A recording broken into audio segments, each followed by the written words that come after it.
জীর্ণ শীর্ণ দেহ, অথচ একাই খেয়ে ফেলেন কয়েকজনের খাবার। ভম্বলকে তাই ঠিকমতো খেতে দিতে পারেন না পরিবারের সদস্যরা। বিভিন্ন সামাজিক অনুষ্ঠানে গেলেই কেবল তার খাওয়া হয় পেট ভরে।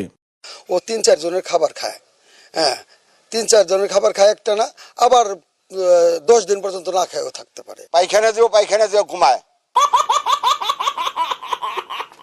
আমি নাঠি দিয়ে বেরিয়ে উঠেছি। 1 মাস গোসল করে না, আবার যখন গোসল করতে নামে হয়তো দেখা গেল 3 দিন সে গোসলই করতেছে। পরিবারের লোকজন জানান 15 বছর বয়স পর্যন্ত স্বাভাবিকই ছিল ভম্বল। ধীরে ধীরে পরিবর্তন আসতে থাকে আচরণে, তবে অর্থাভাবে হয়নি সুচিকিৎসা। চিকিৎসা করতে তো অনেক ব্যয়বহুল, যে ওনার যে ভাই আছে একা সম্ভব না। আমার কোনো কামাইয়েরও যে এরকম নাই, চলে না আমার সংসার। আমি ডাক্তারের বাইরে দেখাবো এরকম আমার কোনো আর্থিক অসচ্ছলতা, আমার কোনো উপার্জনও নাই। চিকিৎসকরা বলছেন ভম্বল জটিল মানসিক রোগে আক্রান্ত।